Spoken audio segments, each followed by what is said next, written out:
My name's Nick Clements. I'm down on the Dorset coast. I've come with a film crew down to the beautiful Dorset coast. We're in a little hamlet called Worth Matravers. I'm in the Square and Compass pub, and next door they have a museum full of fossils which are over 100 million years old, showing the history and the culture of this place. This pub was built maybe a little after that, but only, maybe a few hundred years later. So it feels as though this place has been here a long time, and it feels as though this community has been here a long time. And yet this community is changing. This community is changing all the time. We went to visit a project where they're building new houses for young people, affordable new houses for young people, because local people can't afford the houses. Community is always changing. For me, the understanding of community lies in that. Community will always change. There actually isn't any community that is fixed and will last forever. And what we're talking about here, particularly in this corner of England, is very tribal. It feels very tribal. We're sitting here, it feels as though I'm in a tribal hut. And what we're doing is we're exchanging stories, we're weaving a community from this hub. And the tribal effect of that is wanting to belong, wanting people to be part of your community. And the development of tribe means that you have a sense of belonging, you have a place that you come from. There are fantastic advantages to that, but there are also huge disadvantages, because it creates prejudice and conformity. It shuts outsiders out. Tribalism is a very driven force, a very dynamic force that can also shrink as well as expand. And what I'm interested in is the difference between tribe and community. Community now, particularly with modern technologies, enables us to create communities with people who live thousands of miles away, who we've never met. So the idea of global communities developing, global villages being built, is huge now, and I want to support that in the work that I do. I think it's so important that we all say, let's actually drop some of those prejudices and conformities which we had when in our tribal existence, and let's expand that now into community. A community that is holistic and loving and supportive of everybody rather than just a short space.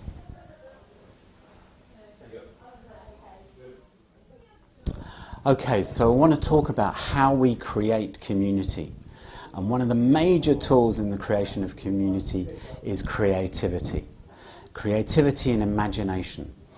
And when we look at our hunter-gathering past, we realize that hunter-gathering activities are not solitary.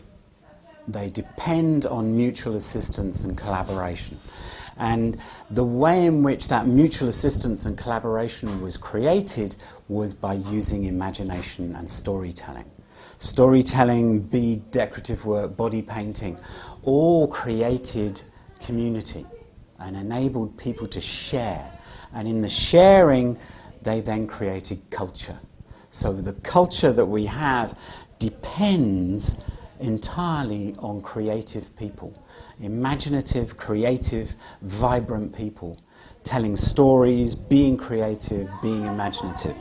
And then the other aspect, which is very interesting with being a creative person, is the ability to make mistakes, to actually do things wrong, rather than trying to conform to the way things always have been.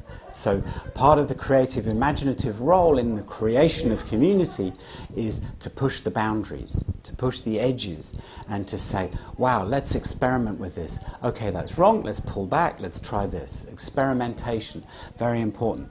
And then risk-taking. Part of that whole process of making mistakes, creative people have to be risk-takers. Artists have forever been risk-takers on the edge of culture, on the edge of society, pushing the boundaries. And we need to encourage the next generations to be as creative and imaginative and flexible, risk-taking and making mistakes as possible.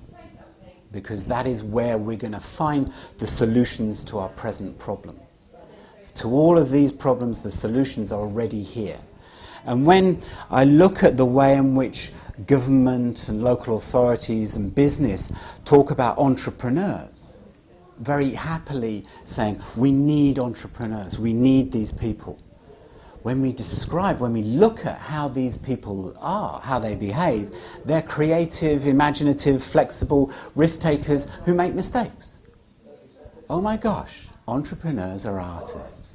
Entrepreneurs are creative people, and creative people are entrepreneurs. That is what we need to teach the next generation so much about. Take risks, push the boundaries, don't shrink, expand. Look at the boundaries.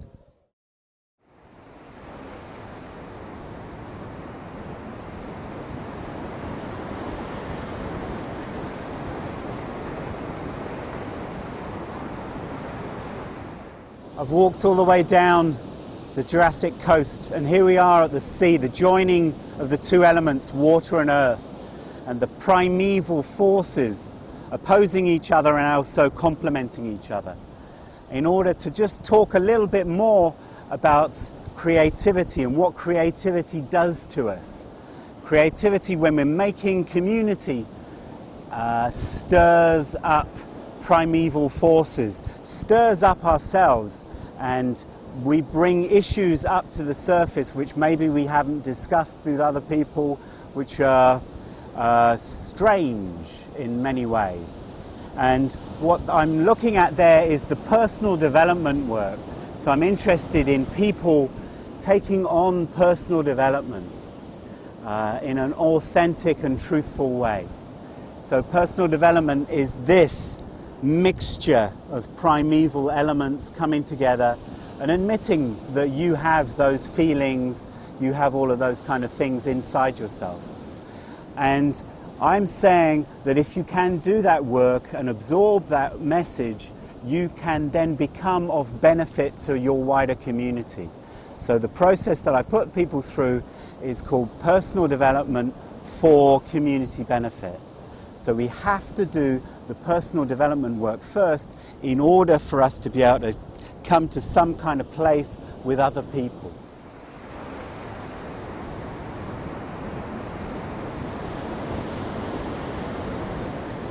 Which reminds me of Aristotle and his discussion of the two concepts, phronensis and sophia. In his terms, phronensis, which is the practical wisdom of something. So you experience it, you handle it, you know it intimately in the physical. And sophia is the theoretical, the mind thinking about something, not actually physically doing it. And the discussions that they had as to which was worthier, which was best. And then Aristotle coming to the conclusion that they are both valid, but that phronensis has to happen first before sophia can arise. So the practical knowledge and experience of something gives way to the theoretical understanding. So when we apply that back to personal development and community benefit, we can say personal development has to happen first. You have to have physical, hands-on experience of something before you then pass it on to other people. You learn the lesson and then you pass it on to become of community benefit for the wider community.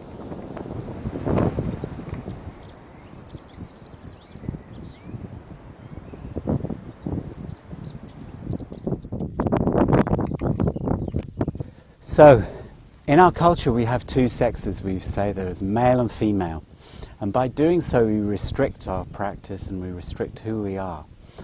When in the course of my journeys and the course of the travels that I do, I've come across the sayings and the beliefs of the Sami people, who are transient reindeer herders from the north of Norway and Sweden, who have four sexes.